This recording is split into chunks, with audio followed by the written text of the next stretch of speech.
At my retirement celebration, I discovered an incredible truth when my daughter-in-law hidden AG. The sun beamed down on Jim Avery's retirement celebration, casting a warm glow over the backyard packed with family and friends. The laughter of children intertwined with the clinking of glasses, and the smell of burgers sizzling on the grill filled the air. At 65, Jim stood before the crowd, his heart swelling with pride. Memories flooded his mind, long days spent as an honest laborer at the local manufacturing plant, and the values instilled in him by his late father, a decorated World War II veteran: hard work, integrity, and above all, family. Just as Jim raised his glass for a toast, the atmosphere shifted. His daughter-in-law, Sarah, stepped into the limelight, hands shaking but determination etched across her face. The smile on Jim's face faded, replaced by concern. She cleared her throat, and the crowd's chatter hushed. What I'm about to share, it's about our family's past. You see, not everyone's journey is the same. Her voice trembled, yet the strength behind it gripped Jim's attention. As she wove a tale of struggle, hardship, and untold sacrifices, the stark contrast with his own comfortable life sat heavily in the air. With each word, Jim's heart raced, pulling him down a path he never intended to walk. Jim felt a wave of emotion as Sarah recounted her mother's hardships, how they struggled to put food on the table, and the battles they fought against societal prejudices. It hit him like a blow. He had always believed in the American dream, the idea that anyone could succeed through hard work. But as Sarah spoke, the fabric of that belief began to unravel. He could feel the weight of the room pressing down on him, and old friends began to murmur, each perspective igniting the flames of debate. "You don't know what it's like," someone snapped. The voices rose, fueled by passion, as family members expressed frustration and anger at the injustice they had taken for granted. Before we continue, I need to let you know about something important that's happening. YouTube has been making changes to the system, and many people are losing notifications from channels they follow. If you're enjoying the content, hit that bell and mark all notifications so you don't miss the next videos. And if you can drop a like, it really helps me with reach. Seriously, it makes a difference. Oh, let me know in the comments where you're watching from. I'm always curious to know who's on the other side of the screen. Now let's continue. The discussions turned heated as opinions clashed, emotions ran high, plunging him into turmoil. He had never considered resistance or the privilege he carried simply by being born into a certain world. Just then, an announcement pierced the chaos: an impending factory closure that threatened everyone's livelihood. The tears in his children's eyes hit him like daggers. This was more than just a life-changing event, it was a community on the brink. In that moment, Jim felt lost yet strangely compelled to act. He saw the hurt and the unity forming among his family and neighbors. They were drawing strength from one another amidst the fear of what lay ahead, prompting Jim to grapple with his conscience and beliefs about merit and dignity. Caught between embracing new perspective or retreating to the safety of his old values, Jim tasted the bittersweet pull of hope and despair. Just when he thought clarity dawned, the weight of this truth clenched tighter around his heart. The room held its breath, and he could feel their anticipation pressing against him like an embrace too tight to bear. Would he embrace this new path of understanding, or would he cower back into the familiar shadows of an ideology he had always held? As the air thickened with uncertainty, a silent question loomed: what legacy would he leave behind? Jim's heart raced as he stood, surrounded by faces lit with expectation and uncertainty. The air felt electric, charged with questions that could barely be contained. He noticed his son, Mike, standing off to the side, worry etched across his features. This was supposed to be a joyful celebration, the culmination of years spent providing and protecting. Yet, here was Sarah, unraveling everything he thought he knew about struggle, resilience, and family. "Jim." A voice broke through the fog of his thoughts. It was Larry, an old friend and coworker, his expression a mix of concern and camaraderie. "You all right? This is a lot to take in." Jim forced a smile, but the tightness in his chest betrayed him. He nodded, though clarity felt just out of reach. How could he reassure others when he himself felt the ground shaking beneath his feet? "I'll be fine," he said, the words feeling hollow. They echoed his long-standing belief that as long as he worked hard, he he would always come out on top. Yet here stood a harsh reality that challenged every assumption he held dear. What if his idea of hard work wasn't enough anymore? I didn't know, he finally managed to say, turning back to Sarah. I had no idea what your family went through. Sarah's eyes softened, as if she sensed the wrestling inside him. There was a flicker of hope. Perhaps this conversation could bridge the chasm between their experiences. That's why I wanted to share. We've been so focused on the celebration, but I think it's essential we understand one another, really understand. As voices merged into a deep rumble around him, Jim sought a way to connect not just for himself, but for his family, for all the generations caught in this turmoil. He turned to the crowd, his hand trembling as he placed it over his heart. Listen up, everyone. He called out, rising a little taller. I know this isn't what we planned. But maybe, just maybe, we need to talk more openly about our struggles. About the real fight. An unexpected hush fell over the backyard. Their faces showed curiosity mixed with apprehension. But it felt good to lay bare the truth of his own privilege. The fight didn't just belong to those around him but to every one of them. I see you, Sarah. I've seen my community and how hard they work, but I've also seen the blind spots in my own life. It's time for us to address these things, together. Encouraging murmurs rippled through the crowd.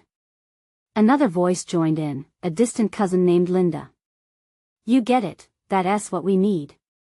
We can't keep ignoring the fear of losing everything, not just our jobs, but our dignity. Encouraged, Jim felt a newfound energy swell within him. Exactly. We have to put our heads together. Find ways to help our families and each other. Suddenly, his phone buzzed in his pocket, jolting him back to the present. As he looked at the screen, he saw a text from someone he hadn't spoken to in ages, a former colleague from the factory, tangled in the same issues that loomed over him. The message read, Jim, we need to talk. There's something brewing at the factory that you should know about. His heart pounded anew, as if he were perched on the edge of a diving board ready to leap into deep waters. What was this brewing? Was it a hopeful change or yet another looming crisis? Ladies and gentlemen, he said, drawing everyone's focus once more. Let us rally for each other and prepare for what's next. Our legacy depends on it. The crowd erupted into applause, a chorus of support and understanding washing over him. But even amidst the cheers, a burning question lingered in the back of his mind. What did this conversation mean for him? For all of them? He turned towards Sarah, whose eyes met his with an intensity that spoke volumes. They both understood they were at the beginning of something new, something that would compel them to deeply examine their beliefs and shift the course of their lives. As Jim watched the scene unfold, he felt the weight of responsibility settle on his shoulders. What other truths would come to light? Would he have the courage to face them all? As the sun set, painting the sky in shades of orange and purple, he knew this was only the beginning. Little did he know, an even larger revelation was waiting just around the corner. The next few moments felt surreal to Jim. The applause faded, but the buzzing energy of the crowd lingered like a vibrant aftertaste. People began mingling again, drawn to one another, exchanging stories, and sharing fears. It felt like a new chapter was being woven before his eyes, each thread colorful with the laughter and whispers that echoed through the backyard. He felt a tug on his sleeve. Turning, he found his son, Mike, looking up at him with cautious hope. Dad, Mike said softly, are we really going to help them? I mean, really? Jim knelt, bringing himself to eye level with his son. Mike's innocence struck a chord deep within, and he felt something begin to shift, the dawning of understanding. It's time we all learned from each other, buddy. We've been too focused on our own little worlds. But yes, we can help, if we work together. Do you think Sarah will really be okay? Mike's brow furrowed in concern. She seemed kind of scared up there. That question hung in the air, heavy with the weight of unspoken worries. They had been so focused on this celebration, on wrapping everything in a neat ribbon, that they hadn't done the hard part, facing what loomed beneath the surface. I think she's strong, Jim replied, taking a moment. But it will take all of us to support her and everyone else who gets lost in our problems. He noticed Sarah speaking earnestly with a few others nearby, the glow of determination brightening her features. That was the light Jim craved, one that sparked resolution and a sense of community. If they could harness that together, they might just weather whatever storm loomed in the shadows. "Let us help her," Mike said, a newfound fire igniting in his voice. Jim smiled, feeling a swell of pride wash over him. "Absolutely." As family and friends eased back into conversation, Jim fished his phone from his pocket, the notification blinking at him again. The weight of the message pulsed in his mind alongside the gathering buzz of voices. Should he call? Should he wait? What on earth could be brewing at the factory? Before he could decide, Sarah approached, her expressions shifting from joy to concern as she noticed the tension in his brow. "You okay?" she asked. "Just got a text from an old colleague," he said, forcing a casual vibe. "It's about the factory, but I haven't opened it yet." Her hands tightened into fists, almost instinctively. "It's a tough place right now. Some people feel cornered, so they lash out." Her voice trailed off, carving another worry line on her forehead. "Just promise me you'll be careful." "Careful?"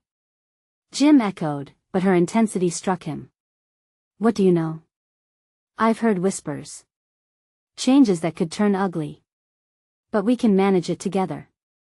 The drum of uncertainty drummed harder in Jim's chest, yet he sensed an ally in Sarah. The battle ahead would require more trust than he had ever known. Perhaps facing this uncertainty was what they needed to fortify not just their families but also themselves. "Together," he said, the word tasting like hope on his tongue. Then, as the horizon began to darken, painting the sky with hues of indigo, a chill coursed through him. What if this was only the beginning of deeper connections being tested? He glanced back at Mike, who was deep in conversation with relatives, unaware of the brewing storm. "We need to gather everyone tomorrow," Jim said. "Discuss what we're facing. Share these truths." Sarah nodded in agreement, her eyes glimmering with resolve. "I'll help." "You're not alone in this, Jim." But as they began to strategize, another buzz came from his pocket, startling him. Uncertain, he pulled the phone out again, this time revealing a second message. His mouth went dry as he read it. "Jim, it's worse than you think. We're risking everything." His heart sank, and with the weight of his responsibilities growing yet again, he couldn't shake the feeling that tomorrow would bring choices that could change everything. Would they stand strong together, or would the weight of reality break their unity apart before they even had a chance to fight back? "Jim." Sarah's voice shook him from his thoughts. "What is it?" The air thickened with tension, curiosity dancing in the silence. All those hopeful plans hung in a delicate balance, teetering on the precipice of uncertainty. What was deeper, and more troubling, waiting to be uncovered? As he hesitated, staring into the faces of those he loved, a question echoed in his mind. Could they handle the truth when it came to light, or would it tear them apart? Jim's heart raced as he locked eyes with Sarah. The messages felt like weights chained to his ankles, dragging him into an abyss of uncertainty. He took a shaky breath, trying to steady himself. The laughter and chatter around him had faded into a distant murmur, muted by his own spiraling thoughts. "What if I told you it's not just a job issue at the factory?" he finally said, his voice low. "What if there is something else, something bigger?" Sarah's expression shifted from concern to an intensity that set Jim on edge. "What do you mean? What are you scared of?" She searched his eyes, unearthing the buried truths lingering behind his guarded demeanor. "I can't shake the feeling that this is about more than just layoffs or shifts in management. I think it's about our community," Jim admitted, the words tumbling from his lips like stones rolling downhill. "People are feeling threatened. They're scared, and fear makes them act irrationally. What if they turn that fear into anger? Then we need to be their support. We need to be the calm in the storm," Sarah replied, shifting closer, her resolve igniting like sparks catching the wind. "But we can't wait until tomorrow. We need to act now." Taking Mike's hand, Sarah led him away from the gathering. Jim followed, feeling a sense of urgency swell within him. They walked towards a nearby deck, where the glow from the flickering candles illuminated the shadows on their faces. "All right, I'm going to call some people," Jim said, pulling out his phone, wrestling with the decision of whom to reach out to first. The clock was ticking, and he could sense that whatever was brewing at the factory was spilling over into their community. "But we need everyone's help. I want to talk to your parents, and my brother Dad." Mike's voice cut through the chaos, grounding Jim. "What is going on? Why does it feel like everything's changing?" The question hung in the air, lodged in Jim's chest like a sharp piece of glass. He knelt again to meet Mike's gaze, willing himself to be the pillar of strength. "Change is a part of life, son. Sometimes it brings us closer together, and other times it tests who we are. But I promise you, no matter what happens, we're a team. We'll face it all together." At that moment, the backyard felt both expansive and suffocating, the weight of every secret they hid pressing down on them like a heavy blanket. The laughter from their friends felt like it was echoing from a different world, one where uncertainty didn't exist. As Jim stood, he felt a spark of hope rekindle. "You and I, and Sarah," he said, glancing at her, "we're making a difference here. We don't have to wait for things to get worse." A sudden rustling from the far end of the yard caught their attention. Jim's heart quickened. A figure emerged from the shadows, one of his old colleagues, eyes darting around as he approached, urgency written across his brow. "Jim. Thank God I found you. What's wrong?" Jim asked, every instinct on high alert. "We need to talk now," the man urged, glancing back toward the crowd as if expecting someone to follow. A thud sounded in Jim's chest. Was this connected to the messages? Was this where the storm was really brewing? "Let us go," Jim said, motioning for Sarah and Mike to stay close. The chill in his spine returned as they moved to the edge of the yard, away from prying ears. "How bad is it?" Jim pressed, fear creeping in, gnawing at his resolve. "Worse than I thought," the colleague replied, his voice barely above a whisper. "And it could get violent." "We're at a breaking point." As Jim stared into the eyes of his friend, an unsettling feeling settled heavy in the pit of his stomach. The weight of their community was sinking in. They needed to band together now more than ever before. But would they be strong enough to weather this storm, or would it tear them apart at their very core? The darkness loomed like a thick fog over their plans. Would they become the fear or the strength the community needed? The answer felt just out of reach as uncertainty clawed at them all. Jim felt the urgency in his friend's voice echoing in his head. The world around him slipped into a blur as reality sharpened, the laughter faded, the lights dimmed. All that mattered was the tension coiling between them, the stakes rising with every second. "We need a plan," Jim said, his words gaining momentum. "Get everyone together. We can't let fear run rampant. People need to know the truth, and we need to make sure they don't act on impulse." His colleague nodded, their shared concern thickening the air around them. "I'll call a few more from the factory. If there's unrest brewing, we need everyone on board, especially the union reps. They can help diffuse any situation before it escalates."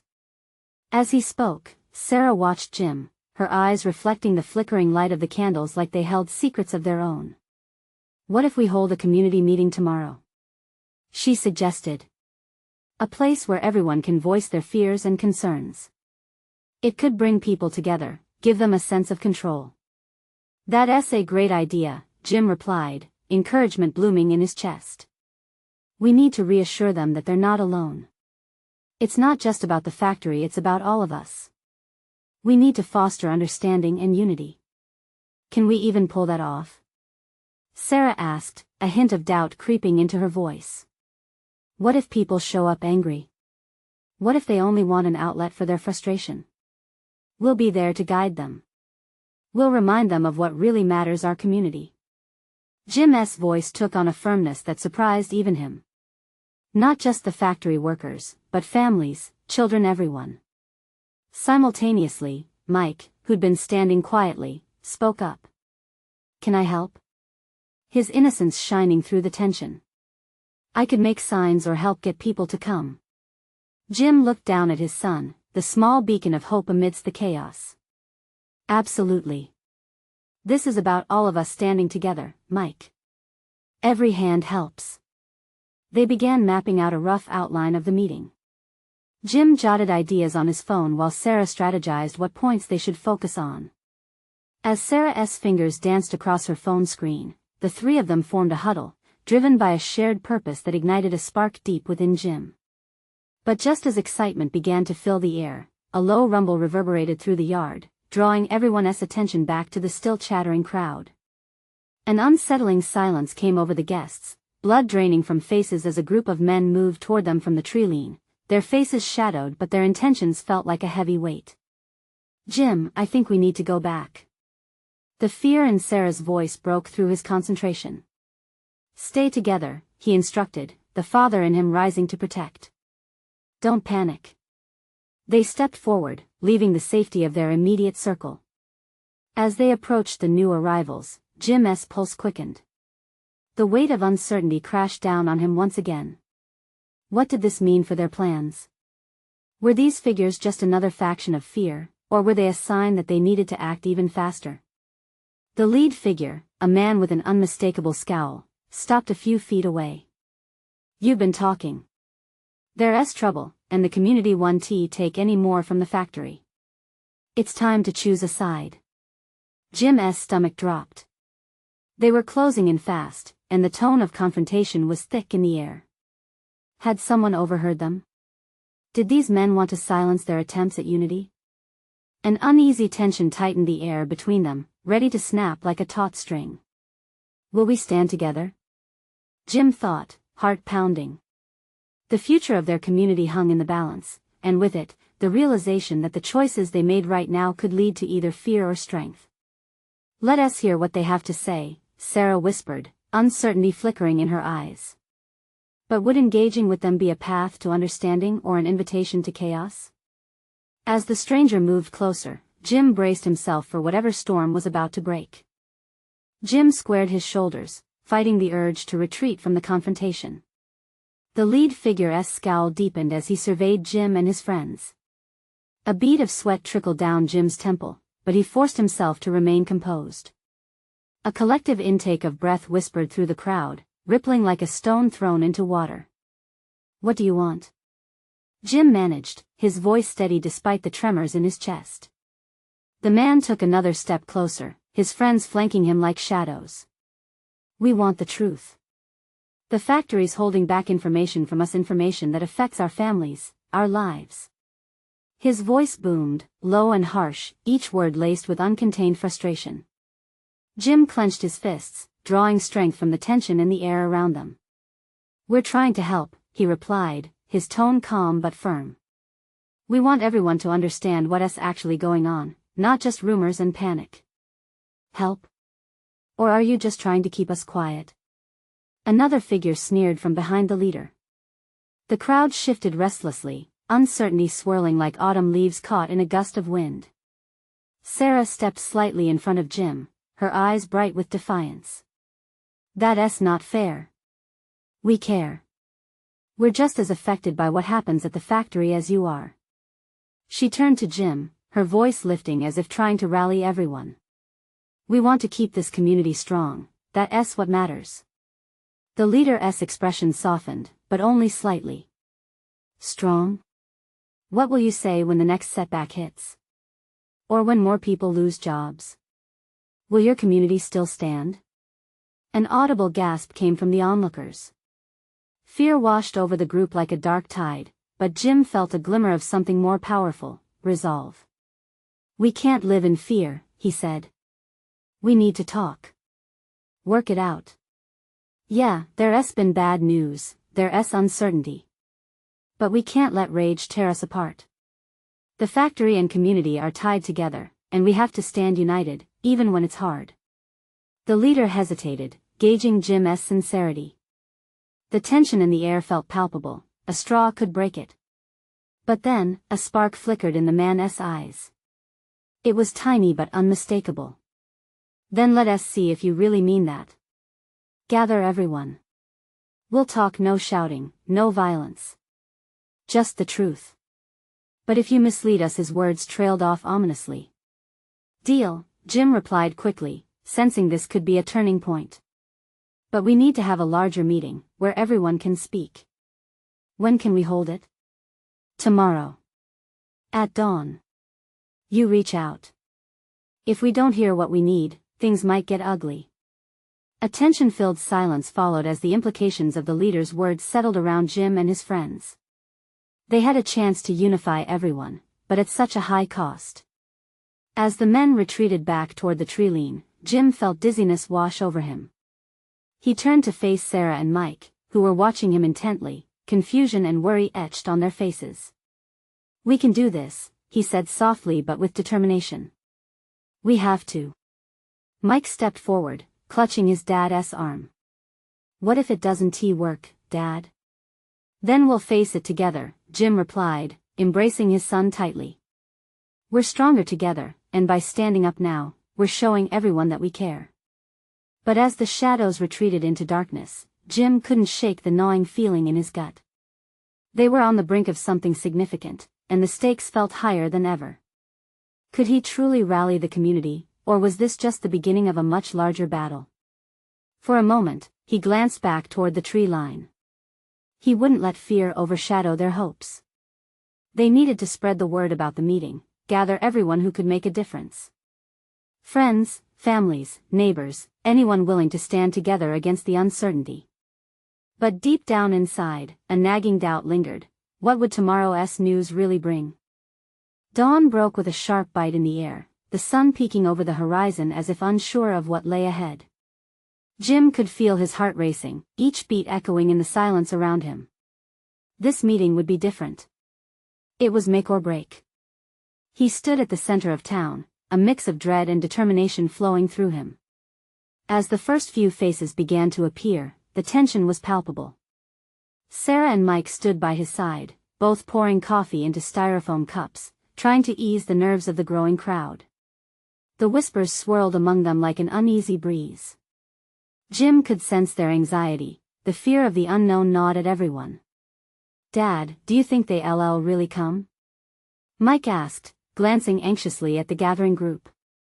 They have to, Jim replied, though uncertainty clouded his voice. This is for them. They need to know they're not alone.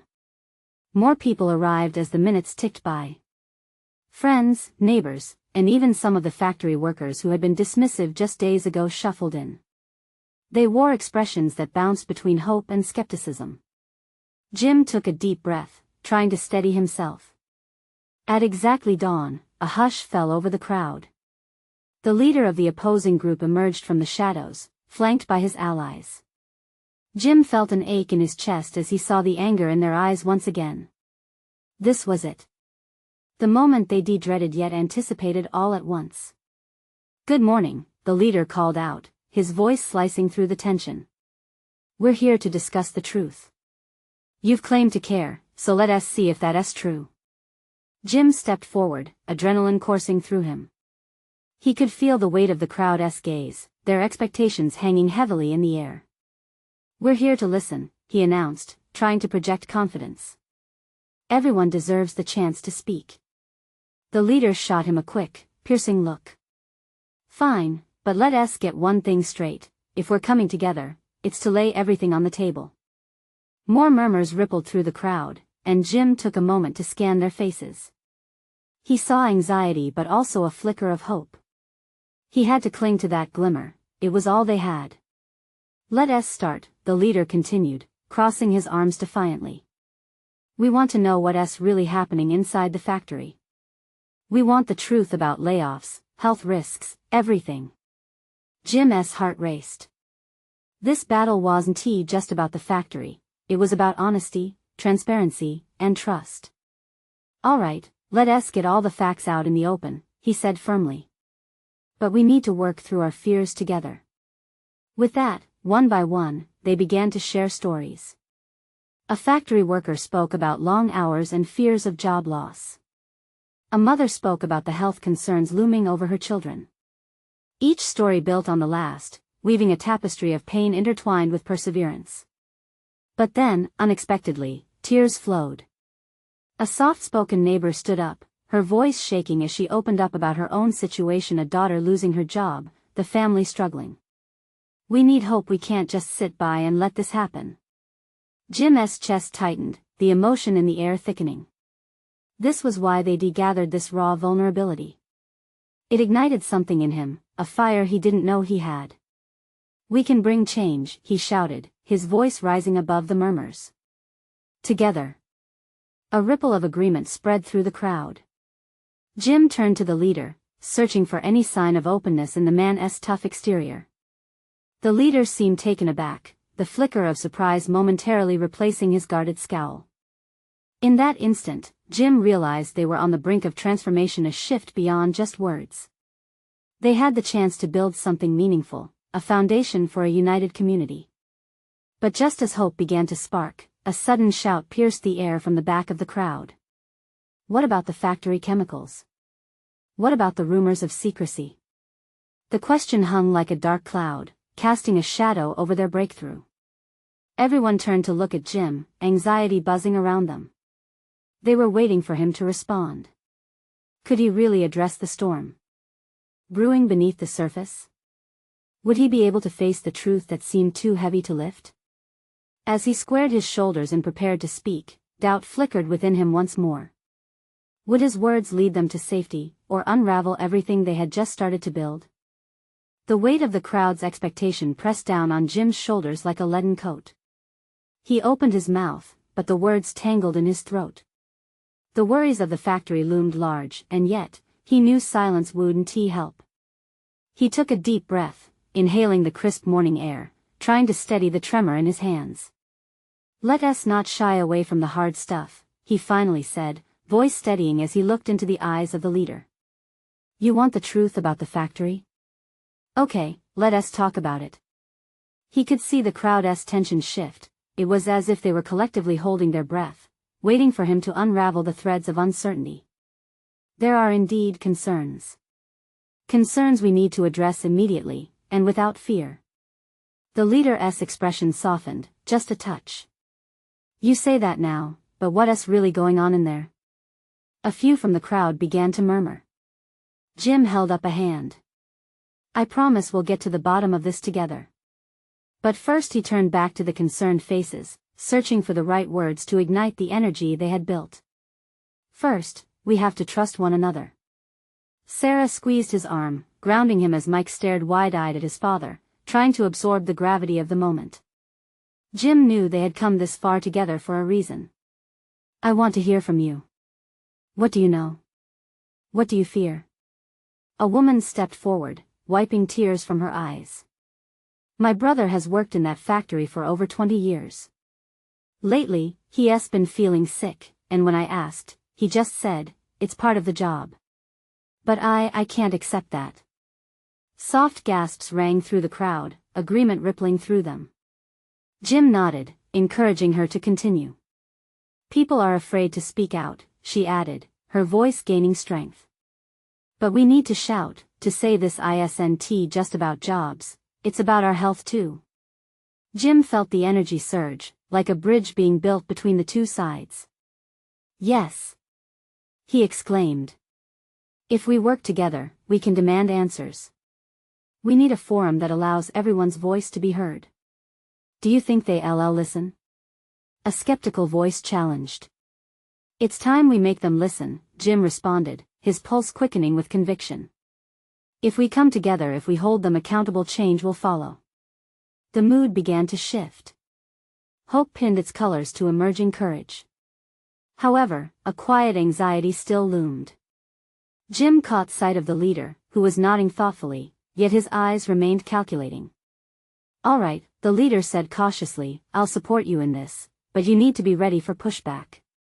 They will not like us bringing this to the surface." "I'm ready," Jim answered, and he glanced at the gathering crowd. "Are you all ready?" A chorus of yes filled the air, loud and defiant. The energy electrified the space as excitement simmered under urgency. They were standing on the precipice of something bigger than they had imagined.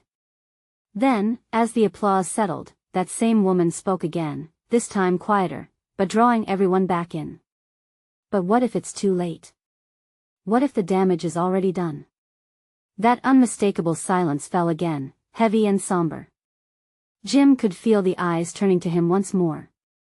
This was a question no one wanted to consider, yet it loomed large. Could they really face the truth, whatever it might be? The moment stretched, Jim's heartbeat drumming loudly in his ears. Could he offer them assurance? In this moment of vulnerability, he had to decide what matters most: hope or the harsh truth. Jim took a deep breath, the scent of fresh coffee wafting through the air. Focusing, he told himself that this was not only about them. It was about a future. And he owed it to them to find the courage to end the silence, no matter the cost. Let us find out together, he said quietly, what we need to do next. As newfound determination coursed through him and echoed in the hearts of the crowd, Jim wondered if that fragile thread of hope, now woven tightly among them, would be strong enough to face whatever dark truths lay ahead. But even as they began to rally, a figure appeared in the distance, making their way through the sea of anxious faces, a figure Jim recognized too well. What news were they bringing that could derail this moment of unity? The crowd began to murmur again, anxieties bubbling to the surface. Jim's gaze fixed on the approaching figure. It was Mark, his former supervisor, a man known for his hard-nosed approach and no-nonsense attitude. Jim's stomach twisted. Mark had left the factory for a seemingly cushy job in management, far removed from the daily grind. But here he was, back in an environment that had once been his battleground. "Jim," Mark called out, pushing through the crowd. His face was serious, tired, and a bit grim. Jim felt the air thicken. "Can we talk?" Jim stepped away from the crowd momentarily, drawing Mark aside. An uneasy feeling gripped him. "What is going on, Mark?" "This isn't a social visit." Mark cleared his throat, running a hand through his thinning hair. "You know, I've been hearing things. Things that make me think we might be in trouble." "Real trouble? What are you talking about?" Jim asked, his heart racing. The earlier energy began to flicker. "There are rumors about the plant about safety violations, ignoring protocols," Mark said, gaze shifting. "I thought I could just ignore it, but it's eating away at me. I had to come back." Jim's breath hitched in his throat. "How serious are we talking?" Mark lowered his voice, glancing back at the crowd. "I'm talking about negligence that could lead to serious injuries or worse. It's been covered up. People don't even know how bad things really are." The weight of Mark's words landed heavily on Jim's chest. "What do you mean covered up? Who's behind this?" Mark hesitated. "Look, I can't prove anything yet. But I've seen signs. Equipment not maintained. Reports missing. There's a reason why people are getting sick, why things are breaking down more frequently. We need to do something, expose this." Jim felt a surge of adrenaline. The vulnerability of the crowd came rushing back to him, the hope he had ignited seeming to douse itself in shadow. He could see the sincerity in Mark's eyes, a plea for action. "Then we push harder," Jim said, voice firm. "This isn't just about jobs anymore. It's a matter of safety. What's the point of fighting for our voices if we're too afraid to uncover the truth?" Mark nodded, and Jim could see sparks jumping in his eyes. Together, they turned back toward the group, whose cheers had died down, replaced with curious expressions. Jim raised his voice. "Everyone. We need to face something serious that's affecting us all. Mark has some information about the factory that we cannot ignore." Gasps rippled through the crowd. People leaned in, faces wide with fear and anticipation. "Is it true? What do we have to do?" Someone shouted from the back. Jim swallowed hard. "We stand together and demand transparency. We deserve answers about what's happening inside those walls. This is bigger than any of us." The energy shifted again, charging the air with renewed purpose, but Jim could see a mixture of determination and fear wash over the crowd. He felt the hunger for clarity, the desire to fight for their lives and their loved ones. The woman from before stepped forward again. But what if retaliation is upon us? What if they come for our jobs? There's risk in everything, Jim said, his voice steady although uncertainty rolled in his gut. But I refuse to let fear dictate our actions. We're stronger together. We'll all fight for the same cause. But as he spoke, an unmistakable sound echoed from the factory behind the gathering, a loud crash followed by a piercing alarm. The crowd turned, panic flashing in their eyes. Jim felt the blood drain from his face. What's happening in there? He whispered, urgency coursing through him. This moment of unity felt fragile as the dread of something deeper loomed heavy in the air. Tension thickened, and Jim knew they were on the brink of a breaking point. As they all gazed at the factory, fire and smoke beginning to emerge, a realization settled in Jim's bones. This fight was no longer just about their jobs or health, it was about survival. What awaited them in the chaos ahead could change everything, but one question echoed through their hearts: were they ready to face the truth at any cost? The sirens wailed, piercing through the thick fog of panic that hung over the gathered crowd. Wisps of smoke curled upward from the factory as the reality of their situation began to sink in. Jim's heart pounded against his ribcage, and the familiar faces around him morphed into a collective sea of fear and uncertainty. Everyone, stay calm. Jim shouted, the urgency in his voice cutting through the chaos. We need to back away from the factory and regroup. People moved, but not without hesitation. Eyes darted from the billowing smoke to Jim, searching for guidance, hope, something to cling to in the midst of the turmoil. Mark stepped closer, a determined expression on his face. We need to find out what's happening inside. Are you insane? There could be people trapped.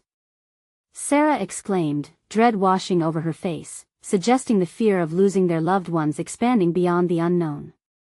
Exactly, Mark replied, voice firming. That's why we have to act. It's not just about what we might lose, it's about how we can save those still inside. Jim felt a swell of pride at Mark's resolve. Okay. We have to organize. Who's willing to help? We can't leave anyone behind. He addressed the crowd, his voice rising above the multitude of murmurs. One by one, familiar faces began to step forward. The factory workers. Neighbors. Friends. Each person understanding the stakes, recognizing that this fight was no longer theoretical. It was real. They were all in this together. Let us form a team. We can create a safety line, get emergency contact numbers, and meet up near the main entrance. Jim continued, adrenaline fueling his words. We can save the ones still inside. As they launched into action, Jim's pulse raced with a mix of fear and determination. He grabbed Mike's shoulder, pulling him close. I need you to stay here, buddy. Help keep everyone calm. But, Dad, I want to help. Mike protested, eyes wide with concern. You are helping by being the voice of reason. Everything is going to be okay. Trust me. Jim assured him before turning back to the gathering of people. We need volunteers near the building to get people out. Mark, you're with me. Jim's voice rang with authority, and Mark nodded, rallying a group alongside him. With every step toward the factory, Jim's chest felt heavy. What were they walking into? But there was no time to ponder. Breaching the front line, he pressed forward, leading the growing crowd with a renewed sense of urgency. When they reached the factory, the chaos enveloped them, a scurry of frantic employees, the pungent odor of smoke stinging their eyes. Inside, machinery rattled ominously, and they could hear muffled voices yelling for help. Okay, everyone. Jim shouted, his voice echoing. Follow the sound of my voice. We'll get you out. They pressed inward, forming a chain of determination. One by one, they maneuvered through the thickening haze, guiding colleagues and friends toward the exit. With each face they pulled from the depths of the chaos, a flicker of hope ignited within the crowd. You're safe now. Jim spoke, each rescued person finding reassurance in those words. As they worked relentlessly, the tension began to ebb. They could almost see the light at the end of the dark corridor, but just as Jim thought they might succeed, a loud crash rang out, sending vibrations through the floor. "Don't look back. Keep moving," he shouted, fear surging through him. They were so close, yet the danger was palpable. At last, the final group emerged, the atmosphere thick with relief and joy. Jim looked into the frightened faces of the factory workers, relief flooding through him as they dove into the embrace of family and friends who had gathered outside. But the joy was short-lived. The leader of the opposing group appeared beside Jim, glaring at the scene unfolding before them. "You think this is just about the factory? This is bigger than you realize." Confusion swept over Jim. "What do you mean? People want to forget how you rallied them today. They demand answers, and they could turn against you. The factory is a ticking time bomb. They don't want the truth to come out." The weight of that statement hung in the air like a sour note. Jim glanced around, mindful of the tension that could surge at any moment. But as he took in the faces of his community, their strengths and vulnerabilities, something dawned on him. "Let them demand those answers," he shouted, voice firm. "Let this be the spark that lights the flame of transformation." The crowd shifted, absorbing his words as a ripple of resolve began to flow through them. What they had witnessed today was more than a factory fire. It was a revelation, a moment when they could reshape their futures, standing side by side, no longer afraid of the dark or the unknown. "From today on, we are not just workers or neighbors," Jim declared, raising a fist. "We are a community. We'll push for safety, awareness, and truth together. No one will be forgotten or left behind." On hearing this, a wave of murmurs turned into applause, pouring out like the sun cutting through the clouds. Hope glittered in people's eyes, no longer a mere flicker but a blazing flame of solidarity and strength. As the emergency crews arrived, Jim felt the weight of the journey that lay ahead. But he wasn't standing alone. Their collective heart beat as one, intertwined with the promises of growth, understanding, and unity. Tomorrow may be uncertain, but together they would write this next chapter hand in hand, learning from the past, embracing the truth that lay ahead. As Jim turned to the crowd, hope flooded through him. Today marked the dawn of a new era. Their fight for community, for safety, and for each other had only just begun. You need to subscribe now to not miss the next exclusive stories that unfold in this fight for justice. Leave a like now to feed the algorithm and show your support for the unity we're building together. Comment below your reactions, share how this story resonates with you, and what you will do to address the struggles in your community. Don't wait not even one more second to share this video with at least 5 friends who need to see this transformation unfold. Only true fans understand the importance of supporting us through these actions.